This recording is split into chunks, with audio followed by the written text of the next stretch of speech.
देखिए दोस्तों लोग जब ब्याह करने आते हैं मंडप में सब कोई बतिया बैठते हैं तब का गाना है। आप लोग ज़रूर देखिएगा।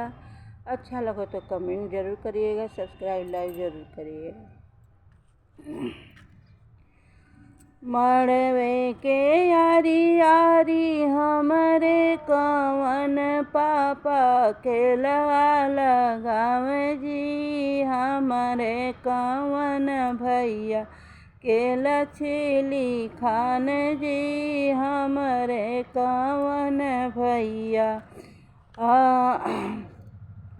के लछली खान जी, हमरे कवन भैया हमरे समधिया साला के लछिलका चबाला जी, छिलिका चबाला जी, हमरे अगुआ साल छिलिका चबाला जी, हमरे कुलबतिया साला छिलिका चबान जी।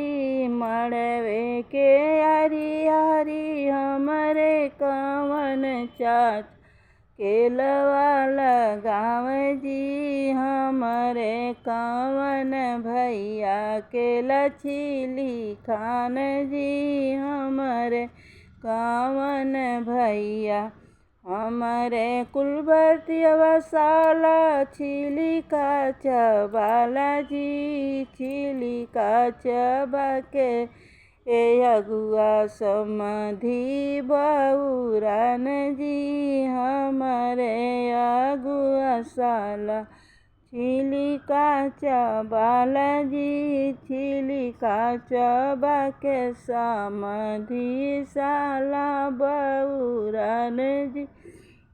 मड़वे के यारी यारी के लगावे जी, हमरे कवन भैया के लछिली खान जी, कुल पंडितवा साला छिलिका चबाला जी, कुल पंडितवा साला छिलिका चबाला जी, कुलबतिया साला छिलिका चबाला जी, कुल अगुआ साला छिलिका चबाला जी।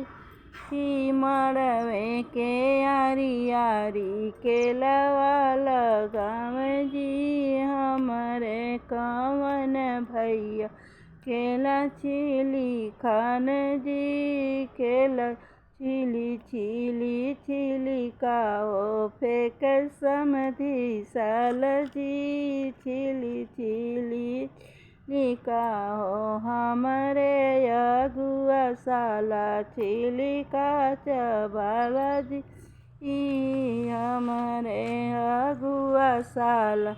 मड़वे के यारी यारी के लगाव जी, मड़वे के यारी यारी।